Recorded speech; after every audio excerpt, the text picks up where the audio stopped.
Let us start हमारा 6 जनवरी 2023 का the Hindu newspaper analysis.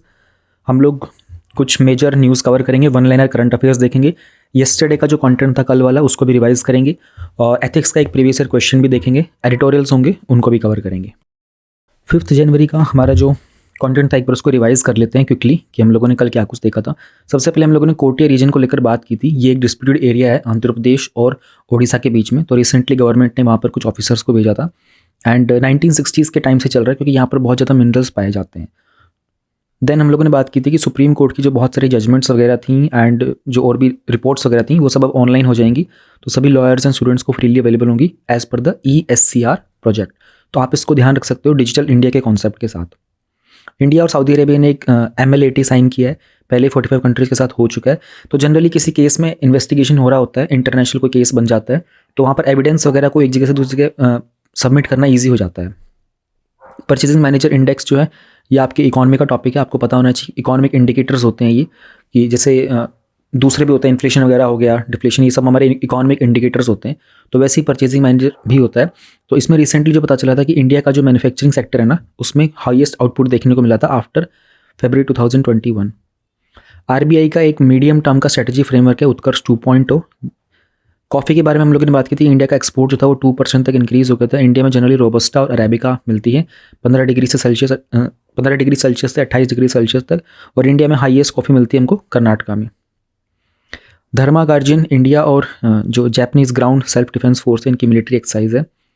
सम्मेत Shikhar ji, ये जैनिज़्म की एक बहुत ही पॉपुलर साइट है। कहते हैं कि 24 जो जैन तीर्थंकार से थे उनमें से टोटल अराउंड 20 ने यहाँ पर मेडिटेट करके अपने आप को मोक्ष की प्राप्ति की थी, लिबरेट हुए थे। एंड तो यहाँ पर रिसेंटली एक डिस्प्यूट चल रहा है अभी गवर्नमेंट ऑफ झारखंड के साथ, क्योंकि उन्होंने इसको एक टूरिज्म स्पॉट डिक्लेयर कर दिया था। देन हम लोगों ने बात की थी कि रेल यात्री की जो टिकटिंग प्लेटफॉर्म था उसमें रिसेंटली डेटा ब्रीच हुआ था। तो मैंने कहा था कि ये आपका एक एग्जाम्पल के तौर पर आप यूज़ कर सकते हो साइबर क्राइम्स में।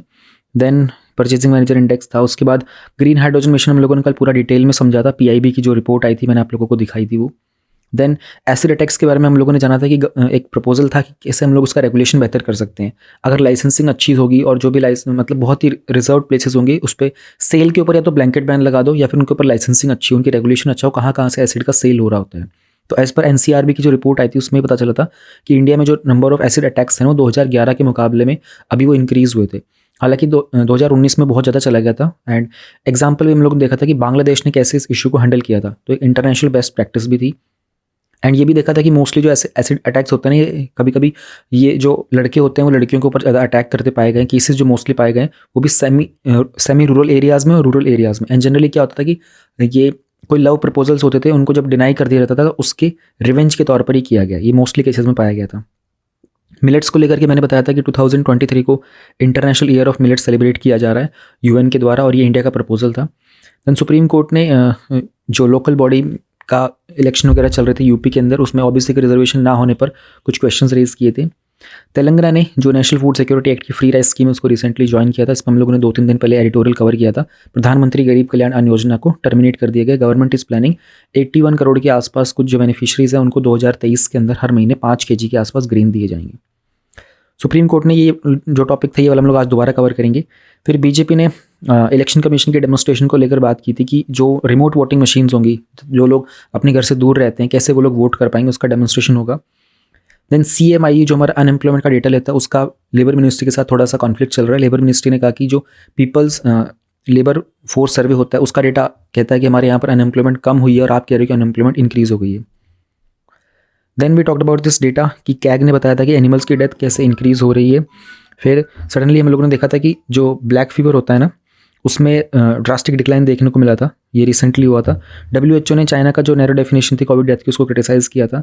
प्रसार भारती की एक स्कीम है बिंद करके, मतलब जिसमें दूरदर्शन और जो ऑल इंडिया रेडियो है ना इनको प्रमोट किया जाएगा। 6 जनवरी 2023 के हमारे वन लाइनर करंट अफेयर्स एक बार देख लेते हैं क्विकली। गंगा सागर मेला, तो वेस्ट बंगाल ने डिमांड किया था कि गंगा सागर मेला को ना नेशनल स्टेटस दे दिया जाए। तो ये कुछ फोटो आप देख पा रहे हैं गंगा सागर मेला किस तरीके से लगता है। अब देखो एक जाहिर सी बात है कि अगर गंगा का नाम आ रहा है इसके अंदर तो गंगा रिवर की इंपॉर्टेंस के बारे में आपको पता होना चाहिए। तो गंगा सागर बेसिकली एक आइलैंड है हमारे जो गंगेस का जो डेल्टा रीजन है ना वहाँ पर, एंड जो बे ऑफ बंगाल जिसको हम लोग शॉर्ट में बॉब लिखते हैं, तो वहाँ पर बेसिकली अराउंड 100 किलोमीटर जो कोलकाता के साउथ रीजन में वहाँ पर पड़ता है। ये भी कुंभ मेला के बाद ये one of the second largest pilgrimage site है। अगर हम लोग देखते हैं तो इसकी डिमांड उठी है। एंड यहाँ पर 24 साउथ परगनास का रीजन भी पॉपुलर है। तो नाम याद रखिए कि गंगा सागर मेला, वेस्ट बंगाल, नेशनल स्टेटस दे देना। अच्छा, किसी चीज़ को अगर नेशनल स्टेटस दे दिया जाएगा तो उसकी क्या इंपॉर्टेंस हो जाती है? द पॉइंट इज़, किसी भी चीज़ का स्टेटस जब इंक्रीज़ किया जाता है, जैसे हम लोग कभी कभी इंफ्रास्ट्रक्चर में बोलते हैं ना कि किसी चीज़ को क्रिटिकल इंफ्रास्ट्रक्चर का स्टेटस दे दिया जाएगा तो क्या होगा, उसकी इंपॉर्टेंस बढ़ जाती है, उसके सेफ गार्ड्स और इंक्रीज़ हो जाते हैं। एंड उसको बहुत सारे जो एक्ट्स वगैरह होते हैं ना, उनमें वैलिडिटी उनकी इंक्रीज़ हो जाती है, उनका कंसिडरेशन बढ़ जाता है, उनके ऊपर रेगुलेशंस और बेहतर हो जाते हैं, उनके प्रोविजंस को और मजबूत कर दिया जाता है। तो इसलिए डिमांड उठती रहती है ऐसी। देन हमारे पास एक टॉपिक है हीट डोम का करके। तो यूरोप के अंदर बहुत सारे ऐसे पार्ट्स हैं, रिसेंटली वहाँ पर एक्सट्रीमली वार्म स्पेल एक्सपीरियंस करने को मिला था। एक हीट डोम का फॉर्मेशन हुआ था ओवर द रीजन्स। आपके सामने थोड़ा सा आपको डायग्राम दिखाई दे रहा होगा। तो बेसिकली क्या होता है, एक हाई प्रेशर का ट्रैप हो जाता है वार्म एयर का। अगर आप लोग इस फोटो को देख पा रहे हो तो एटमॉस्फेयर के अंदर ना जो ओशियन की जो हॉट एयर होती है ना, वो ट्रैप हो जाती है, एक कैप सा बन जाता है उसके ऊपर। तो हाउ इट हैपन्स ना कि अगर ये आप देख रहे हो जेट स्ट्रीम का फ्लो होता है, this is how the jet stream flows. ये तो आप लोगों ने अपने ज्योग्राफी में सब पढ़ ही लिया होगा। तो ये एयर जो होती है ना, गर्म हवा जो होती है, अब देखो गर्म हवा जो होती है ना वो वेट में लाइट होती है ना। ठंडी जो हवा होती है ना वजन में ज़्यादा होती है। तो जनरली आप अपने रूम के अंदर अगर नोटिस करोगे ना, आप लोग हीटर वगैरह चलाते हो तो आपका रूम ना नीचे के जो सरफेस एरिया होता है ना, आपका जो फ्लोर होता है वो कंपैरेटिवली ठंडा होगा। बट अगर अपने रूम में अगर आप किसी तरीके से हाइट पर जा सको, एकदम टेरेस, अपनी जो सीलिंग होती है आपके रूम की, वहाँ पर आप देखोगे वहाँ पर टेम्परेचर आपको ज़्यादा मिलेगा, हाई मिलेगा, और जो फर्श होगा वो ज़्यादा ठंडा मिलेगा। क्यों? क्योंकि जो हीटर से जो निकलने वाली जो गर्म हवा होती है ना, वार्म एयर जो होती है, वो लाइट होती है, तो वो रूम के अंदर ना ऊपर की तरफ उठती रहती है। इसलिए जिन रूम्स के अंदर रोशनदान वगैरह खुले होते हैं, हीटर चल रहा होता है ना, वो जल्दी गर्म नहीं हो पाते। तो जनरली रूम्स वगैरह को वार्म करने के लिए आपको पहले अपने रोशनदान और जो ये एग्जॉस्ट वगैरह होते हैं इनको बंद करना पड़ता है पहले। देन स्लोली वो धीरे धीरे चेंज होना स्टार्ट होता है। तो ऐसा यहाँ पर हो रहा है। बट ये क्या हो रहा है कि ना, अगर आप देखो कि यूरोप रीजन के आसपास ना हाई प्रेशर के एटमॉस्फेरिक कंडीशंस क्रिएट हो जाते हैं और एक डोम सा बन जाता है, कैप सा बन जाता है। इस प्रोसेस में को बेसिकली नो कन्वेक्शन बोलते हैं। तो ये जो हॉट एयर होती है ना, फिर ये थोड़ा सा एस्केप करने की कोशिश करती है, लेकिन जो हाई प्रेशर होता है उसको वापस से नीचे की तरफ धकेल देता है। तो इस डोम के अंदर जो एयर होती है ना वो सिंक कर जाती है और उसका कंप्रेशन होता है तो ज़्यादा से, अब आप देखोगे ना किस तरीके से ये ऊपर जाने की कोशिश कर रही होती है, but because of the high pressure ये ऊपर हाई प्रेशर से दोबारा से नीचे आ जाती है। तो ऐसा ही कुछ एक्सपीरियंस करने को मिलता है इन दिनों के अंदर। जनरली ये यूरोप के अंदर एक्सपीरियंस करने को मिल रहा था। अभी हाई प्रेशर आपको ध्यान में रखना होगा। आपको एयर की कुछ टेंडेंसीज़ होती हैं, वार्म एयर की क्या टेंडेंसीज़ होती हैं। तो कोई भी रीजन होगा ना हाई प्रेशर का, तो वेदर हीट डोम है या नहीं है, तो वो एयर को फोर्स करेगा ही करेगा सिंक करने के लिए। और एक बार वो ग्राउंड पर पहुंच जाती है तो कंप्रेस हो जाती है और वो ज़्यादा गर्म हो जाती है, इवन मोर वार्म हो जाती है। सोच करके देखो ना, लेयर्स होते हैं वार्म एयर के, तो जितने ज़्यादा ये कंप्रेस होते चले जाएंगे, एक के ऊपर एक लेयर आएगा तो वेट बढ़ता चला जाएगा ना। ज़्यादा कंप्रेशन होगा तो फिर वो ज़्यादा वार्म भी हो जाएगा। तो इसी तरीके से ये ड्राई भी हो जाती है और टेम्परेचर जो होता है ना फिर इस एरिया का वो इंक्रीज़ कर देता है। तो यूरोप के अंदर ये एयर डोम, इसका हीट डोम फॉर्म होता रहता है। ये देखो बड़ी इंपॉर्टेंट न्यूज़ है, डार्क स्काई रिजर्व। आप लोगों ने बहुत बार इस तरह की फ़ोटोज़ देखी होंगी, न्यूज़ में देखी होंगी, कभी टेलीविज़न में, कभी वीडियोज़ में देखी होंगी। तो कर्नाटका का एक रीजन है हमारे साउथ इंडिया का, हानले उसको डिक्लेयर किया जाएगा। हानले क्या है ना, लद्दाख के अंदर एक रीजन है, वहाँ पर हम लोगों ने इंडिया का पहला डार्क स्काई रिजर्व सेटअप किया था। तो डार्क स्काई क्या होता है, एक डेजिग्नेशन होती है पब्लिक या प्राइवेट लैंड के ऊपर ना, इसके ऊपर ना स्टारी नाइट्स विजिबल होती है। तो लद्दाख के अंदर भी पहले डिक्लेयर किया गया था। अभी रिसेंटली क्या हुआ ना, कर्नाटका का कोडागु डिस्ट्रिक्ट है, वहाँ पर है ताल कावेरी, इस रीजन को भी इंडिया का, साउथ इंडिया का हानले डिक्लेयर किया जाएगा। तो यहाँ पर बहुत सारी साइंटिफिक स्टडी की जाती है, नेचुरल स्टडी की जाती है, ये एक विजिटिंग स्पॉट बन जाता है ना। तो डिपेंड करता है कि वहाँ पर कितना कम पॉल्यूशन है, तो पॉल्यूशन के ऊपर डिपेंड करता है। अब यह देखोगे आप लद्दाख में इस रीजन में जाओगे, आपको इस तरह का कुछ व्यूज़ देखने को मिलेंगे स्काई के अंदर रात के समय, क्योंकि लद्दाख रीजन में पॉल्यूशन कंपैरेटिवली कम है। वैसे ही साउथ इंडिया के अंदर हमारा अब ये ताल कावेरी का रीजन होगा। टर्माइट्स आप लोगों ने नाम सुना होगा, ये दीमक होता है, कुछ इस तरीके से दिखता है कीड़ा, किस तरीके से लकड़ी को खाता है। आफ्टर जब पूरे लकड़ी को खा जाता है ये, तो ऐसा सा कुछ बन जाता है, ऊपर मिट्टी या फिर इनका जो वेस्ट होता है बॉडी से वो डिपॉजिट हो जाता है। अभी ये टॉपिक न्यूज़ में इसलिए था, रिसेंटली एक स्टडी की गई थी, उसमें पता चलता है कि टर्माइट की जो एपेटाइट, इनकी जो भूख होती है ना, वो टेम्परेचर के कारण इंक्रीज़ हो जाती है। तो जब भी कोई 10 डिग्री सेल्सियस का टेम्परेचर में इंक्रीमेंट होता है ना, तो इनका जो डीकम्पोजिशन की एक्टिविटी हो जाती है ना, वो ऑलमोस्ट 7 टाइम्स इंक्रीज़ हो जाती है। इसके कारण क्या होता है कि दिस इन टर्न ये भी अपने आप में ग्लोबल वार्मिंग को इंक्रीज़ करेंगे। फिर क्यों? क्योंकि ये भी तो कार्बन डाइऑक्साइड रिलीज़ करते हैं ना एटमॉस्फेयर के अंदर। जब ये डेड जो लकड़ी को खाते हैं तो इनकी बॉडी से भी कार्बन डाइऑक्साइड निकलता है। तो वर्ल्ड में ऐसी 7 फैमिलीज हैं टर्माइट्स की, जिनको आइसोपेट्रा की कैटेगरी में हम लोगों ने डिवाइड किया हुआ है। कॉमन टाइप्स क्या होते हैं, डैम्प वुड के टर्माइट्स, ड्राई वुड के टर्माइट्स, फॉर्मोसन टर्माइट्स होते हैं। ये जो इंसेक्ट्स होते हैं दे नेवर स्लीप, यानी कि ये 20 साल तक काम करते रह सकते हैं लगातार। इसलिए बोलते हैं ना कि दीमक जब किसी चीज़ में लग जाती है तो पूरे तरीके से ख़त्म हो जाती है।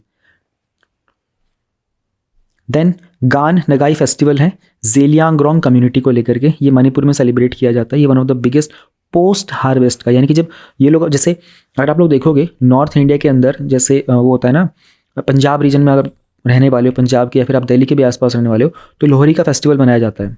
वो क्यों होता है? क्योंकि उस टाइम पर किसान की जो गेहूं की फसल होती है ना, जनरली गेहूं की, मस्टर्ड की, वो पककर तैयार हो जाती है हार्वेस्ट के लिए। तो कुछ फेस्टिवल्स ऐसे होते हैं वो ड्यूरिंग द, जब कोई नई फसल को ग्रो करना होता है तब मनाए जाते हैं। जैसे आप देखोगे ऑल ओवर द इंडिया जब दिवाली का सेलिब्रेशन होता है ना, तो दिवाली का वो टाइम होता है जब वीट और मस्टर्ड की जो क्रॉप होती है ना, ये जनरली उगाने का टाइम होता है, इसको सोइंग होता है इसका। उस टाइम पर ये भी सेलिब्रेट किया था दशहरे के टाइम पर। तो जो पोस्ट हार्वेस्ट, यानी कि आपने अपने खेत में फसल को उगाया, उसकी कटिंग कर ली, and the farmers they celebrate this thing, उनका कल्चर होता है वहाँ पर।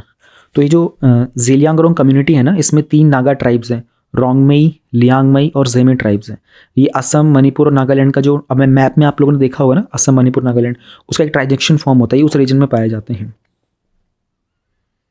देन आरबीआई का इंटीग्रेटेड ऑम्बड्समैन स्कीम, एक एनुअल रिपोर्ट आई है ऑम्बड्समैन स्कीम की 2021-22 में। उसमें बताया गया था कि जो भी कंप्लेन आई थी ना आरबीआई के ऑम्बड्समैन के अंदर, उनमें राइज देखने को मिला था 9.39, यानी कि ऑलमोस्ट 10% का इंक्रीमेंट देखने को मिला था।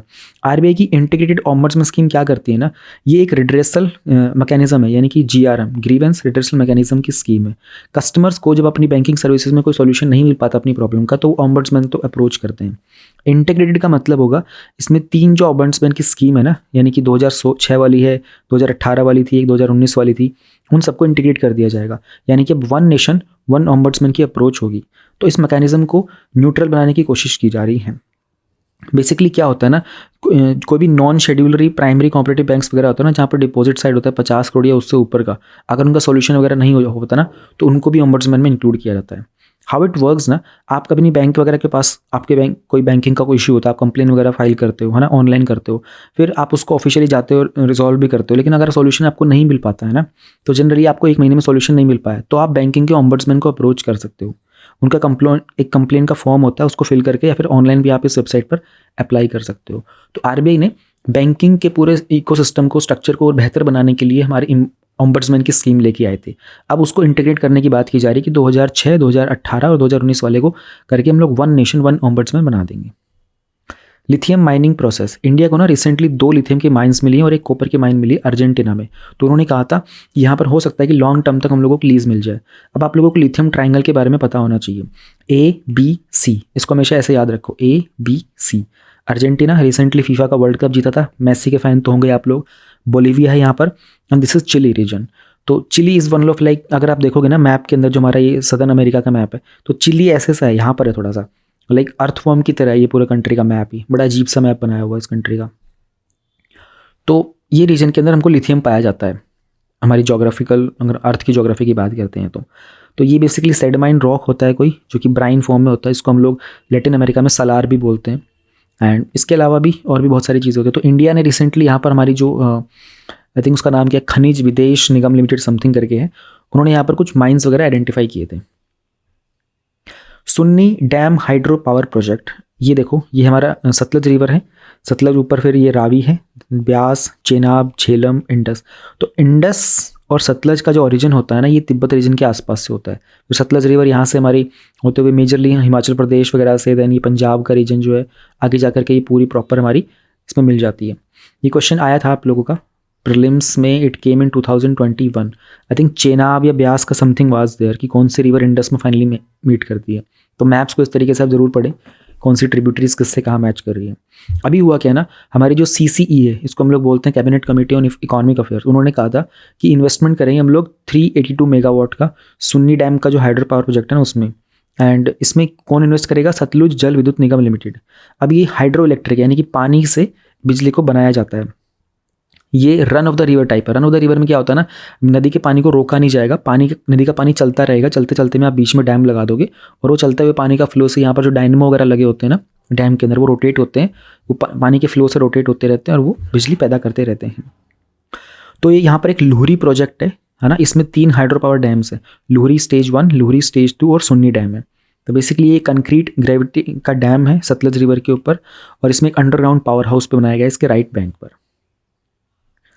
देन हमारा 111 करंट अफेयर्स का लास्ट टॉपिक है प्रधानमंत्री श्री स्कीम। श्री मतलब है schools for the rising India.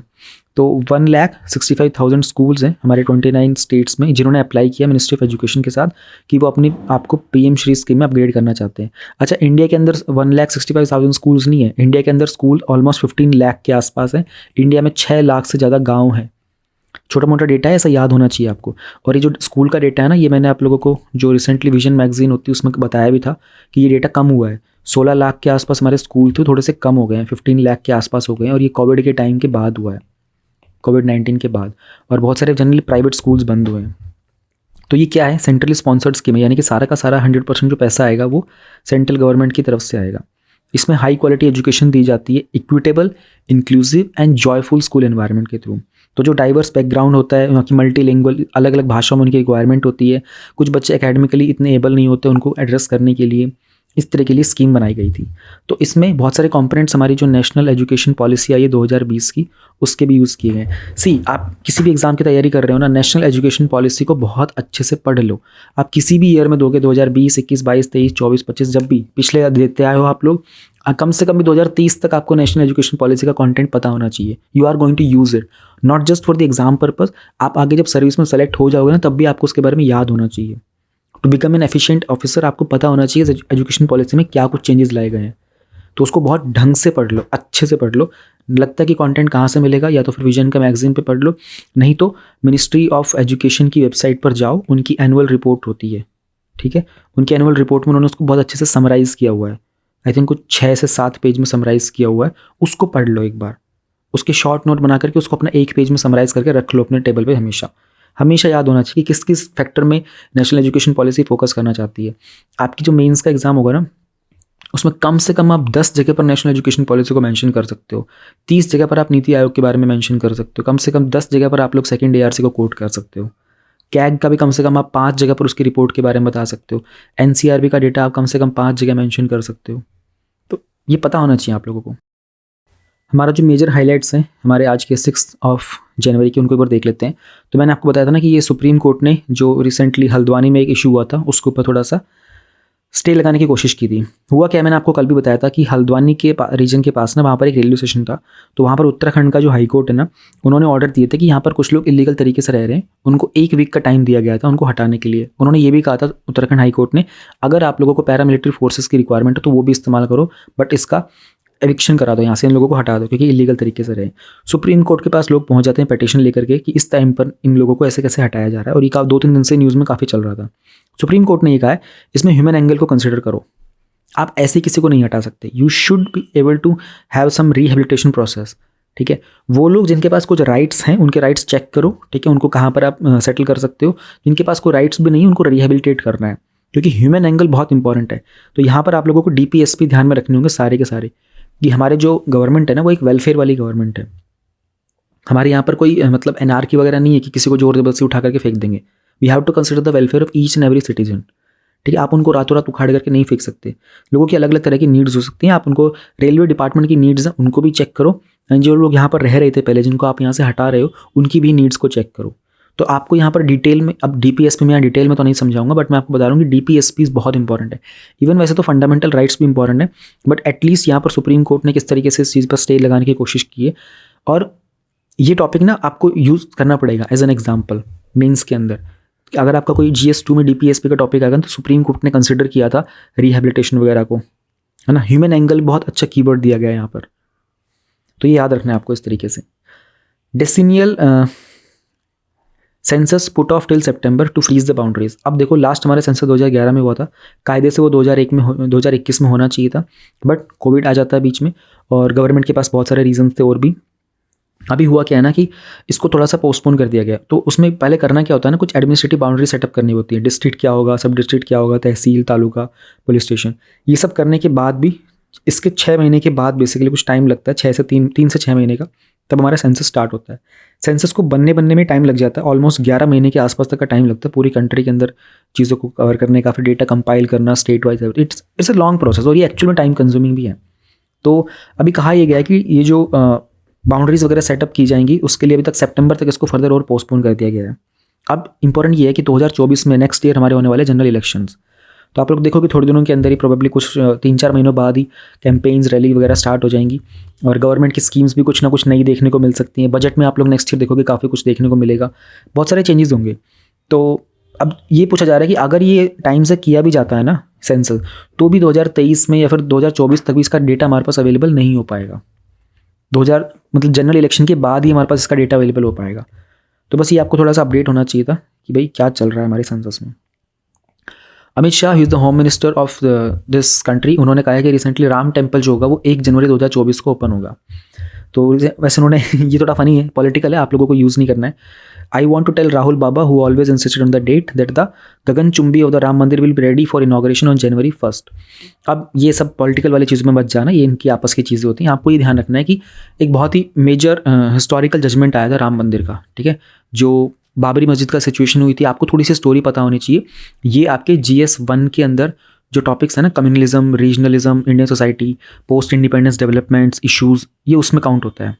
और ग्रुप्स ऑफ कंट्रीज़ के अंदर मल्टीपल ग्रुप्स के इश्यूज़ होते हैं। तो ये आपको पढ़ना तो पड़ता है बाबरी मस्जिद का इशू, क्योंकि 2019 के अंदर अराउंड अक्टूबर के अंदर जो हमारे उस टाइम के चीफ जस्टिस ऑफ इंडिया थे ना, रंजन गोगोई जी थे उनका नाम, उनके टाइम पर ही फाइनल जजमेंट आया था कि बाबरी मस्जिद की जो जगह पर डिस्प्यूट चल रहा था उसको फाइनल रेजोल्यूशन मिल गया था कि यहाँ पर राम मंदिर बनाया जाएगा। तो 1 जनवरी 2024 यानी कि एग्जैक्टली अब आज से 1 साल बाद राम मंदिर का इनॉग्रेशन होगा। ओके, नेक्स्ट टॉपिक में हम लोग चलते हैं। आगे हमारे पास क्या है,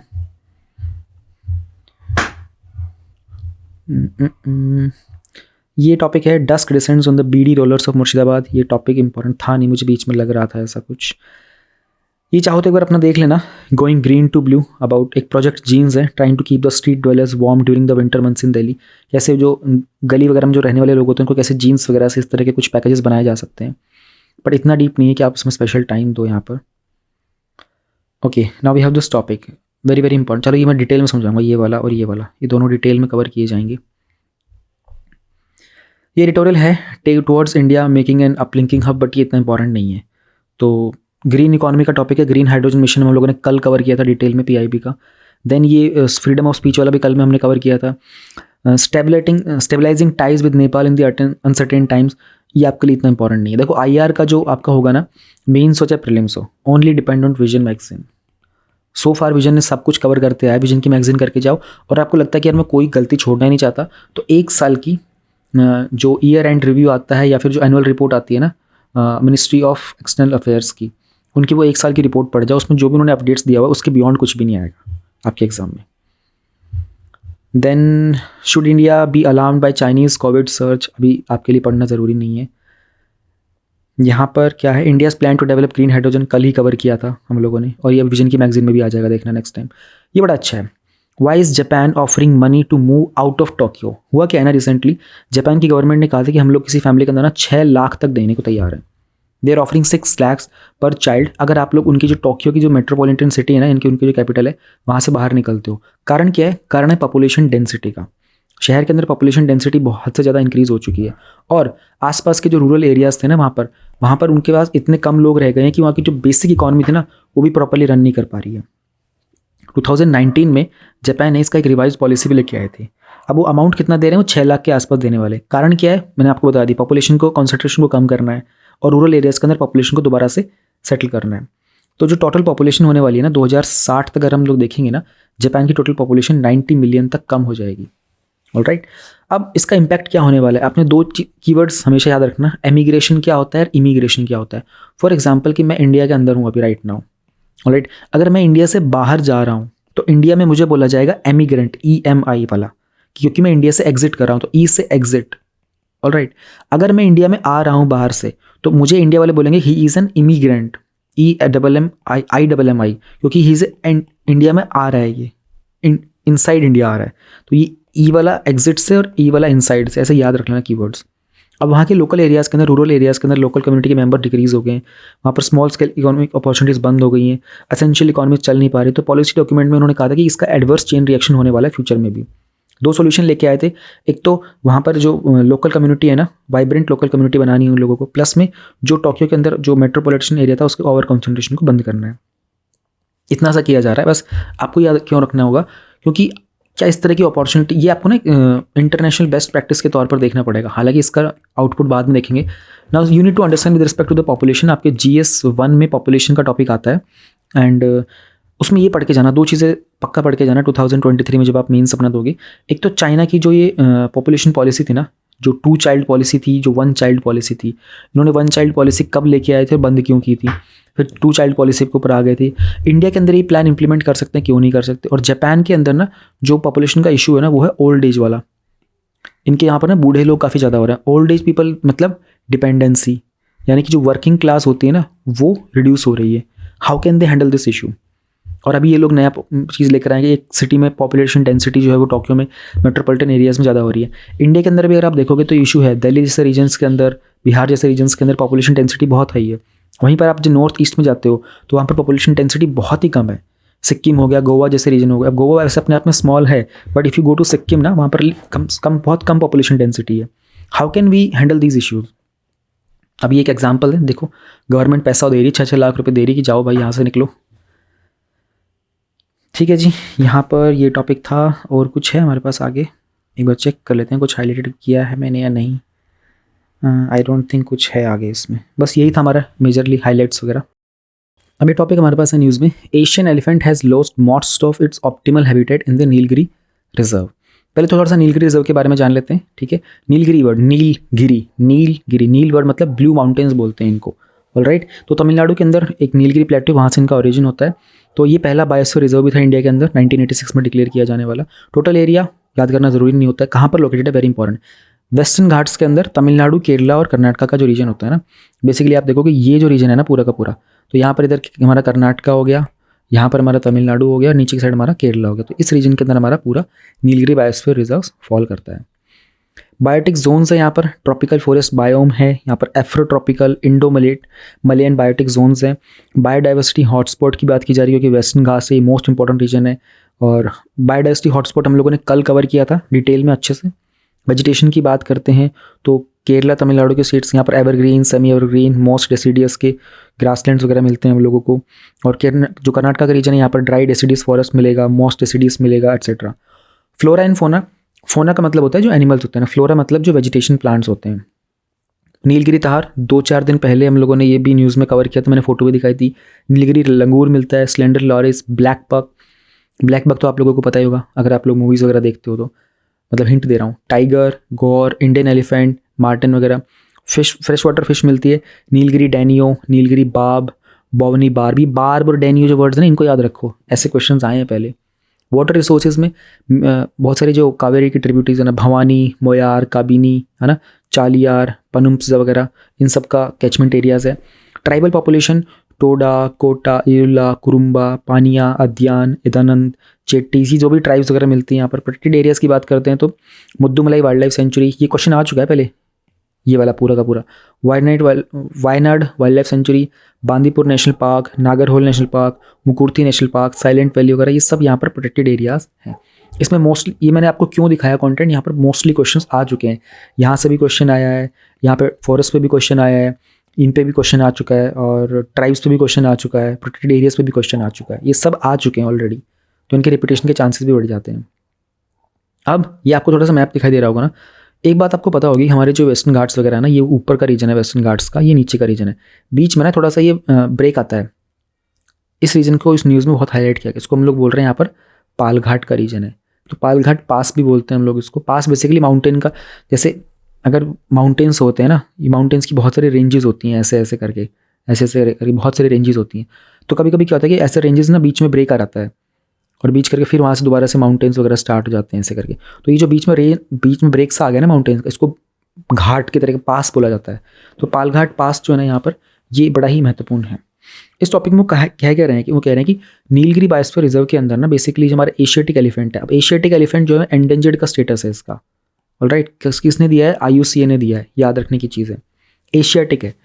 तो अब यहाँ पर इशू ये चल रहा है, उन्होंने कहा था कि यार इसके अंदर ना, ये जो पालघाट रीजन के अंदर ना, इनकी कभी कभी ना एग्रीकल्चर लैंड यहाँ पर क्रिएट हो जाता है, जो लोग रहते हैं उसके कारण वो लोग फेंसिंग वगैरह करते हैं। फेंसिंग से क्या इशू होता है, फेंसिंग से होता है इनका इनब्रीडिंग। राइट, इनब्रीडिंग का मतलब क्या हो गया कि ये लोग ना दूसरे अपने अब ग्रुप में होते हैं, एक समूह से दूसरे समूह में जाता है हाथी, वहाँ पर मीटिंग करते हैं, तो जब इनब्रीडिंग होती है ना, तो जो जीन का फ्लो होता है ना वो एक्सपैंड नहीं हो पाता। जब जीन्स हमारे डेवलप नहीं हो पाते हैं, दूसरे डाइवर्स जीन्स हमारे बॉडी में नहीं आ पाते हैं, तो हमारी बॉडी जो है वो ससेप्टेबल हो जाती है टू द डिजीजेज, अलग अलग तरह की डिजीज आने लग जाएगी। और आप लोगों ने अगर पढ़ा होगा, एक ह्यूमन जीनोम प्रोजेक्ट था, तो उस जीनोम प्रोजेक्ट के अकॉर्डिंग उन्होंने ये बताया गया था कि जितनी ज़्यादा जीन्स की डाइवर्सिटी होती है ना, उतना ज़्यादा ह्यूमन बींग का सर्वाइवल रेट अच्छा होता है, उतनी ह्यूमन बॉडी हेल्दी होती है। अब मैं आपको इसको सोसाइटी के टॉपिक से कनेक्ट करके बताऊंगा। सोच करके देखो, यहाँ से सोसाइटी वाले टॉपिक में कनेक्ट करो। अच्छा, ये भी होता है, अगर इनब्रीडिंग होता है तो फर्टिलिटी के रेट्स भी कम हो जाते हैं। यही प्रॉब्लम हो रही होती है सोसाइटी में ह्यूमन बींग्स के साथ भी। अब ये टॉपिक थोड़ा सेंसिटिव होता है। जनरली क्या होता है कि लोग ना बहुत प्रेफर करते हैं इंटरकास्ट मैरिजेस करना नहीं चाहते मतलब फैमिलीज वगैरह लोगों की ऑब्जेक्ट बहुत करती हैं।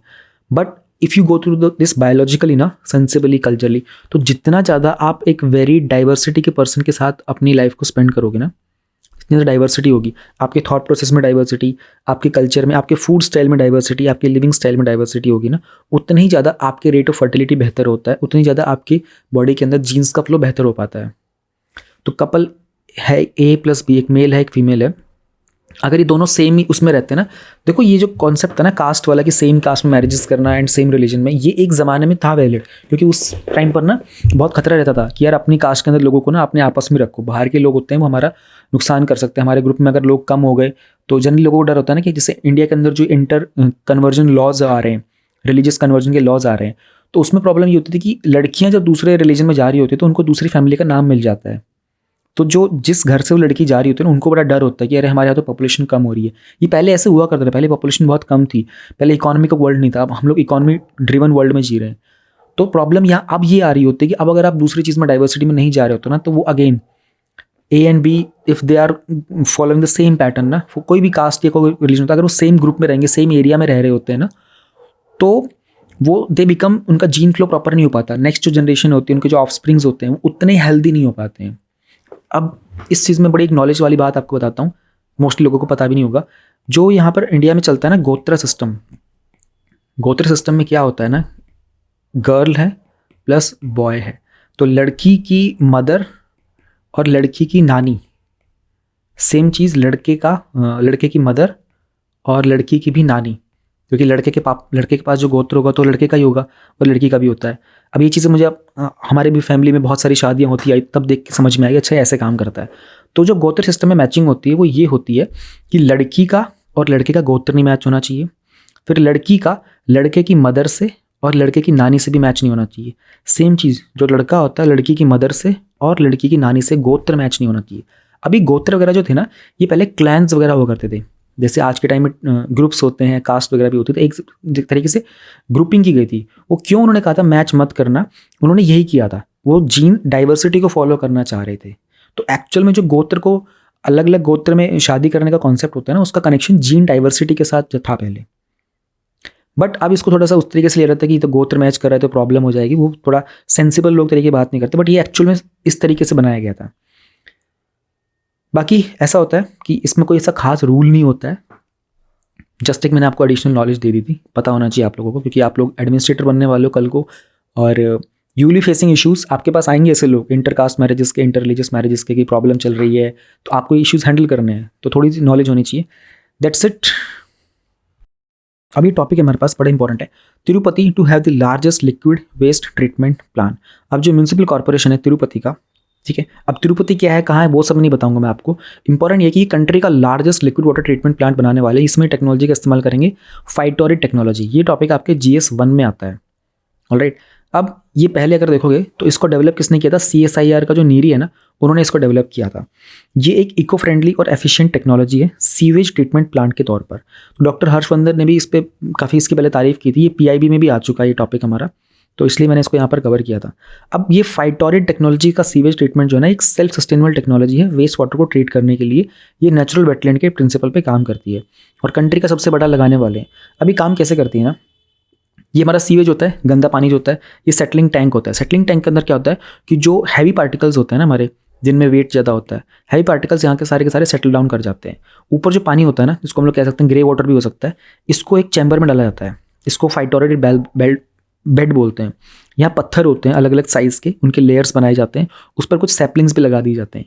ये पानी इसमें से पास करता है, जब भी पानी इसमें से पास करता है ना, तो इसमें बहुत सारे जो पॉल्यूटेंट्स कंपोनेंट्स होते हैं ना, वो सब सेटल डाउन कर जाते हैं, they all settle down into this thing. तो यहाँ से पानी, एक तो ये जो हमारे प्लांट्स होते हैं, इनको बहुत सारे न्यूट्रिएंट्स मिल जाते हैं इस प्लांट से, ठीक है। फिर इसको ट्रीटेड वाटर टैंक पे भेजते हैं, वहाँ पर एक प्रेशर सैंड फिल्टर होता है, फिर उसको फाइनल स्टेज होता है एक्टिवेटेड कार्बन फिल्टर से, फिर उसका ओजोनेशन होता है ओजोनेटेड वाटर टैंक में। देखा जाएगा ना, तो इसमें ये जो फाइटोरेट बेड था ना, ये बहुत इंपॉर्टेंट था। ये टेक्निक एंशियंट टेक्निक में भी, एंशियंट तरीके से भी इस्तेमाल की जाती थी।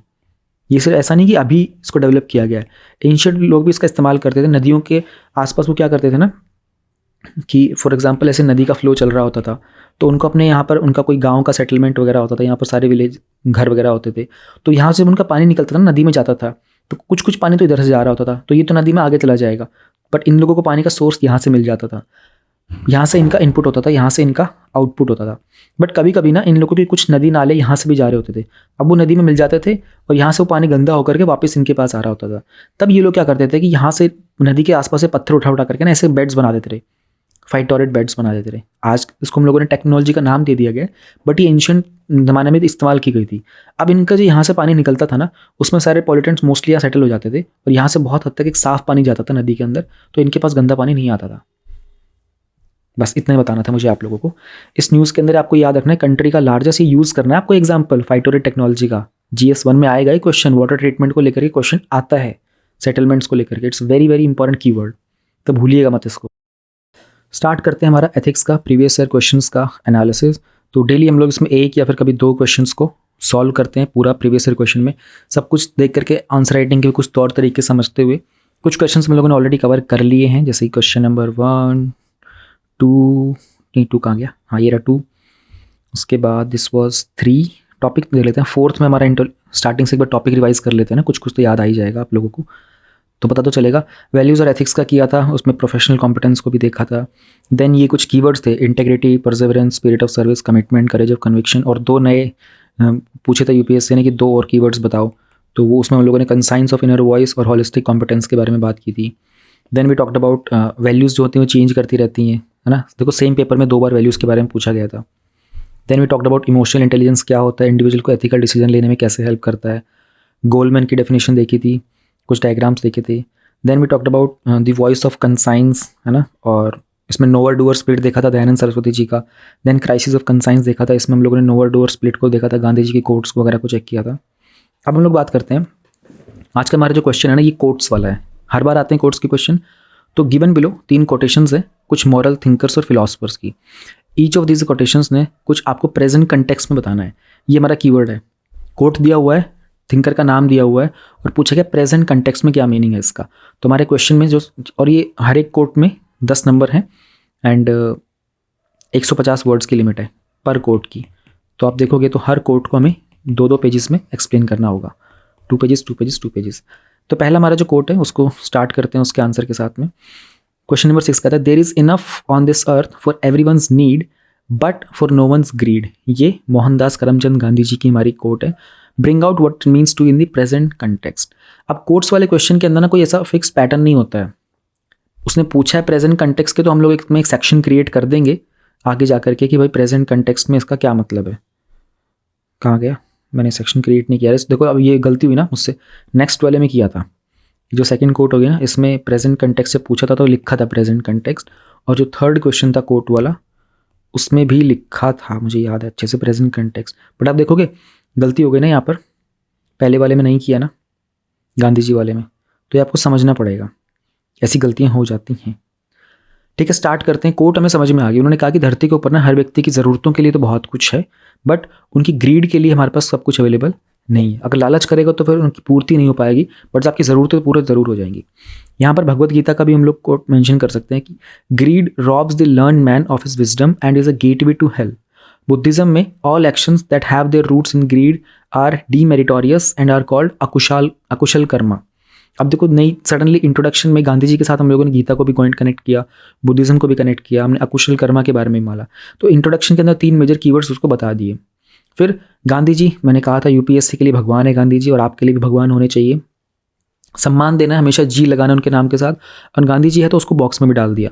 Gandhi ji is quote that the earth has enough for everyone's need but no one's greed can be applied in the present context to the following. देखो यहाँ भी मैंने किया तो है प्रेजेंट कंटेक्स्ट का, बट ये पैराग्राफ में लिखा, मेरे को खुद ही याद नहीं था। ठीक है, अब ऐसा होगा, सोचो आप एक बार पूरे प्रीवियस क्वेश्चन लिख लोगे, उसके बावजूद भी आप भूल जाओगे चीज़ों को। अभी कल की बात है बट मैं भूल गया। ऑलराइट, तो अब ये एक प्रॉब्लम इसमें पता क्या है इस क्वेश्चन में, अब मैं जब रिपीट कर रहा हूँ, I have repeated the question here. ठीक है, इस चीज़ को पता है मैं कैसे लिख सकता था, सिंपल वो बॉक्स बना करके यहाँ लिख देता था, सिंपल सा, तो मेरा समय बच जाता। ठीक है, बहुत सारे टाइम बच जाता, बट क्या किया, पूरा गांधी जी का कोट रिपीट किया। रिपीटिशन मत करना, ये गलती है। मैं आप लोगों को साथ साथ ही बताते हुए चल रहा हूँ मैं भी क्या क्या गलतियाँ कर रहा हूँ, तो आइडेंटिफाई करते चलो आप इनको। ठीक है, अब हमारा रूल क्या था, हमारा 6-5-3 का था कि 6 मिनट्स का एम रखना है, कोशिश करने की 5 पॉइंट्स देंगे, कोशिश करना है कि 3 डायमेंशंस को कवर करेंगे। तो गांधी जी का प्रेजेंट कंटेक्स्ट में जब वो पूछ रहे हैं, तो प्रेजेंट कंटेक्स्ट में मैं अपनी डायमेंशंस को इंट्रोड्यूस करने की कोशिश करता हूँ। एक एनवायरमेंटल रिसोर्स की बात करते हैं, जैसे कि वाटर हो गया, there are enough to sustain the present as well as future generation. But जब हम ओवर एक्सप्लोटेशन करते हैं ना इंडस्ट्रीज़ के द्वारा, है ना, उनके कुछ वेस्टेड इंटरेस्ट होते हैं, उसके कारण हमारी शॉर्टफॉल हो जाती है। सिंपल बता दिया, डायमेंशन लिखी, सिंपल बता दिया कि कैसे हमारे पास अवेलेबल भी है, कैसे हम लोग लालच करते हैं तो नुकसान होता है। मूविंग ऑन फर्दर, लैंड के ऊपर बात करते हैं हम लोग अब इसमें। तो land as a livelihood has lost to land as economic resource. So while there is enough land for industries, agriculture, tribes, housing etc, forest land को हम लोग डाइवर्ज कर देते हैं नॉन फॉरेस्ट यूज के लिए because of greed to expand.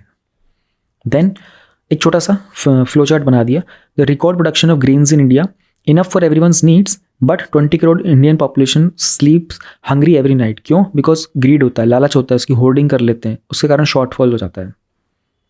Then तो 2 dimension देख लिया आप लोगों ने, एक तो जोग्राफिकल थी, एक इकोनॉमिकल थी। तीसरी डायमेंशन में हम लोग बात करेंगे सोशियो इकोनॉमिक्स की।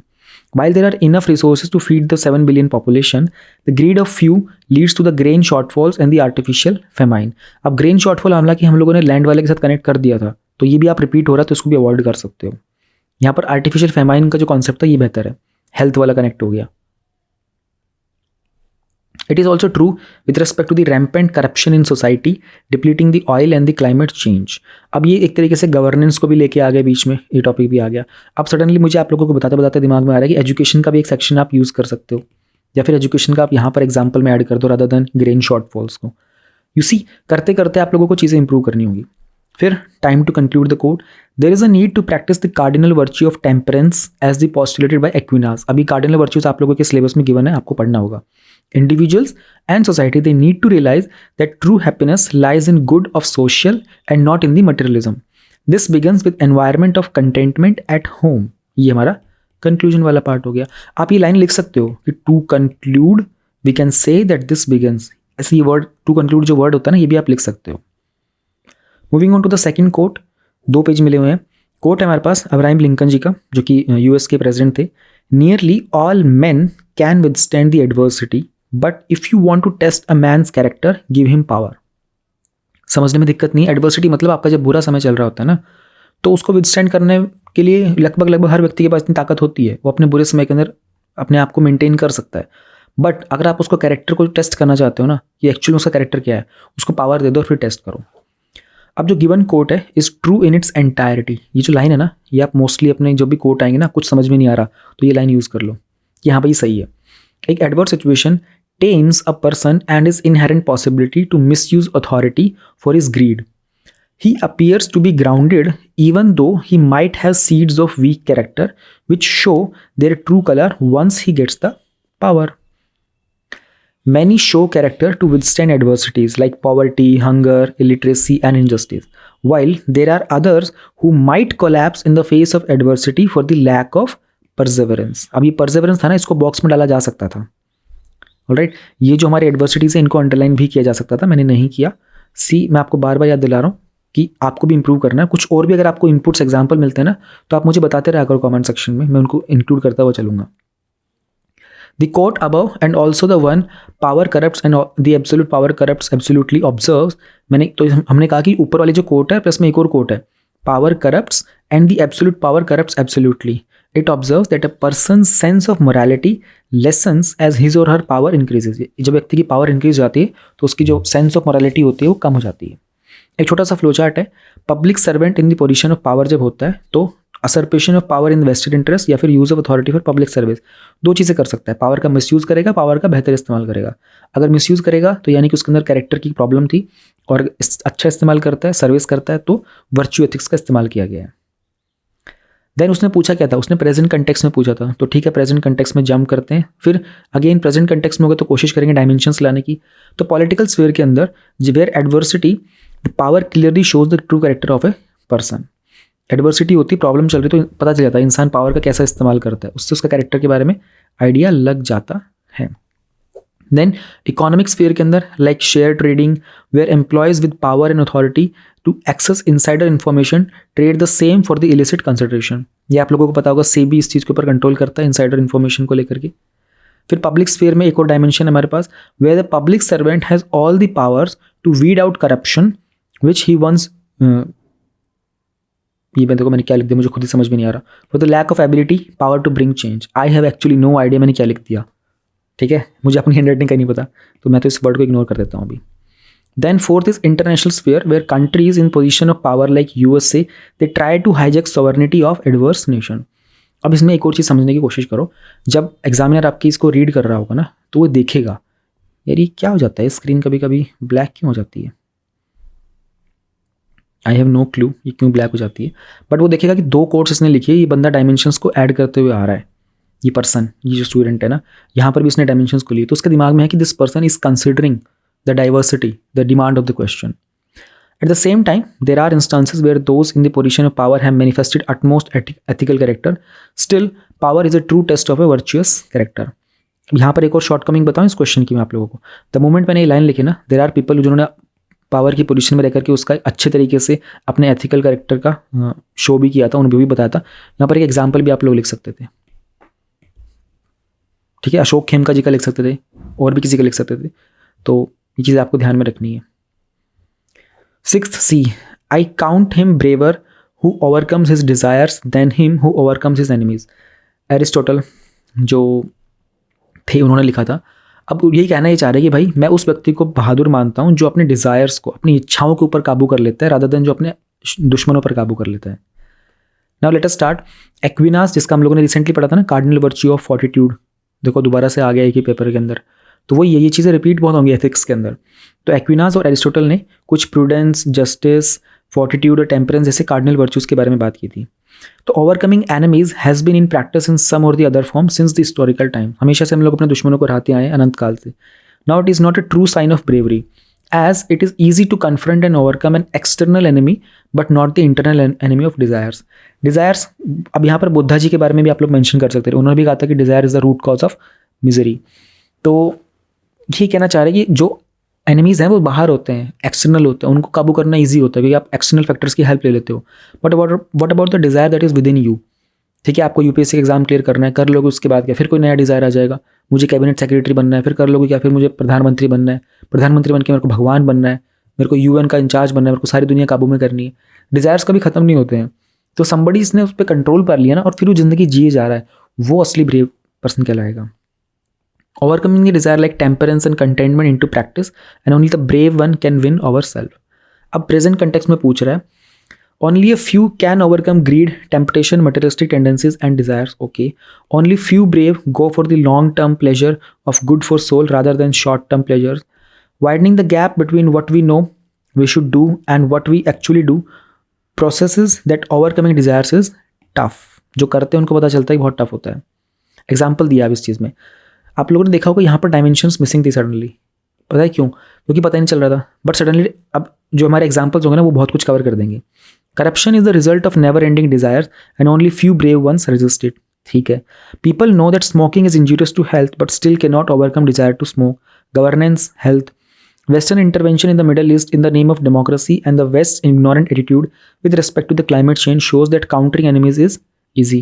International relation का भी example आ गया, dimension आ गई। तो overcoming others focus is not on self. Overcoming own desires, that means requires virtuous character. Hence, when facing the self, one needs a certain level of honesty and integrity.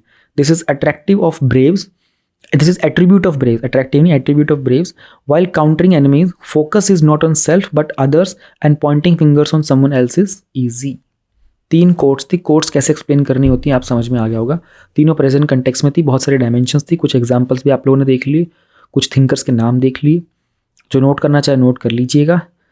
ये मैं एक बार इसको ना दोबारा से शो कर देता हूँ ताकि जिन लोगों को PDF में विजिबिलिटी, PDF से नोट डाउन करना होगा ना, तो वो लोग इसको ऐसे अच्छे से नोट डाउन कर सकते हो। थोड़ा थोड़ा यार ये PDF जो है ना ये पोस्ट नहीं कर सकता, ठीक है। मैं इसको यहाँ पर क्लीन कर देता हूँ ताकि आप लोगों को यहाँ से नोट डाउन करने में ईजी हो जाए। बाकी it can not be posted on Telegram या फिर PDF के अंदर, आप लोगों को यहीं से नोट डाउन करना होगा। ऐसा स्क्रीन पर रोक रोक के करना होगा, थोड़ा मेहनत का काम है, बट इसी बहाने आप लोग करोगे काम, अदरवाइज इग्नोर ही कर दोगे। So I am sorry for this in advance, but this is how it is. Intention ही है कि अगर आप उसको PDF के कलेक्शन करते रहोगे तो फिर वो कुछ हो नहीं पाएगा, फिर वो आपकी भी मेहनत ख़राब और मेरी भी मेहनत ख़राब। बट जब ऐसे रोक रोक करके देखोगे, नोट डाउन करने की कोशिश करोगे, थोड़ा एफर्ट लगेगा ना, थोड़ा ब्रेन एग्जॉस्ट होगा, तो चीज़ें और बेहतर हो जाएंगी आपके लिए। Thank you very much, please keep supporting this initiative. बहुत मेहनत लग रही है, थोड़ा कमेंट सेक्शन में बताते रहा करो चीज़ें सही समझ में आ रहा है नहीं आ रहा है। वीडियो को शॉर्ट करने की डिमांड आई थी, बट फिर कंटेंट मिस हो जाएगा। अभी आज का तो कंटेंट था ही कम, तो एनीवे शॉर्ट ही रिकॉर्ड हुई है अभी। थैंक यू वेरी मच, टाटा बाय बाय।